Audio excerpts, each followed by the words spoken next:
I thought that when COVID ended, everything would go back to normal.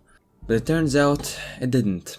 I haven't felt normal ever since. I haven't felt real ever since. But it all started when COVID started. Only now I realized that it was the most important 2 years of my life that I lost, that changed my perception of reality.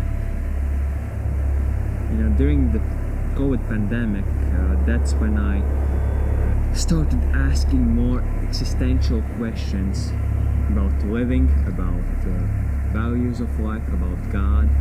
So, in a sense, that pandemic time was beneficial to me because I could ask these existential questions when during your normal routine you couldn't ask those questions. But also, there comes the other side of the coin where I always stayed at home.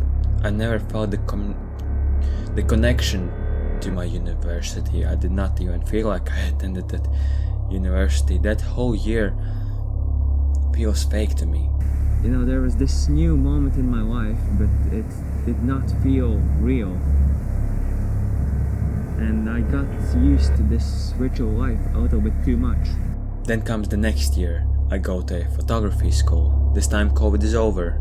But something is different. I don't feel the need to communicate. I can live my own life on my phone, and while all of my class was there, we had our own separate lives. It was during these photography years when 2 years of my life I learned to do things from outside.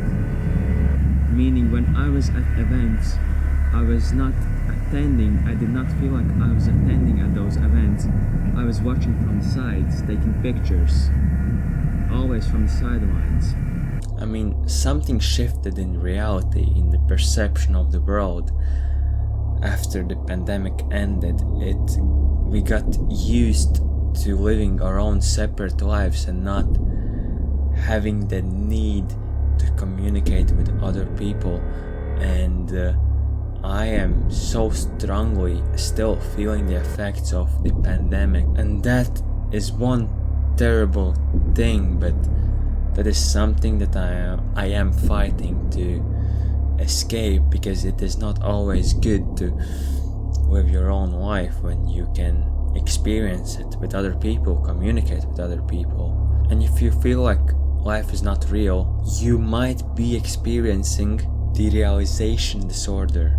A person who has derealization disorder feels cut off from their environment and perceives it as dreamy, hazy, or visually warped. It can be defined as a change in how one experiences or perceives the outside world, making everything seem foreign or unusual. Derealization can be compared to an intangible material like a veil, pane of glass, or sensory fog that keeps one from experiencing the outer world. People can say that what they observe is lifeless and emotionally flat. A person's perception of the world could seem to be experiencing a dolly zoom effect. When a person experiences a place, their level of familiarity with it is influenced by their sensory and psychological identity, memory bias, and history. People who are in the realization condition prevent themselves from remembering this distinguishing factor. The phenomena known as the blocking effect results in a disparity in the correlation between an individual's perception of their environment during a derealization event and what they would perceive in the absence of the episode. Derealization often happens in the midst of persistent worry or intrusive thoughts that are difficult to turn off. Individuals who encounter this condition could be worried about what led to their derealization. It is frequently difficult for the person experiencing the unsettling symptom to understand that it is just anxiety related, and they may frequently believe that there is a more serious explanation. The easiest way to describe this is as the person's perception of the events as if they are occurring in third person. Life can feel this way, but that's why it is important to focus not only on your physical health, but also on your mental health and your spiritual health. Yes, sometimes life doesn't feel real to me. The question is, what is real? And can you even ask this? And if there is a cause, there is definitely a cure. But it is time to dig deeper and to understand the roots of why, of what is happening and what is affecting our mental health and how we can deal with it.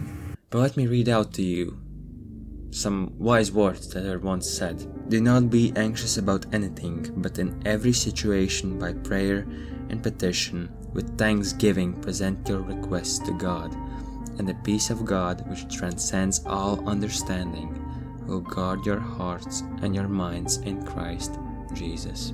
It is time to take time as currency and dig deeper and to understand the roots of why we're feeling the way we are feeling. Which starts right here where you're watching this video from. And it's not the screen, it is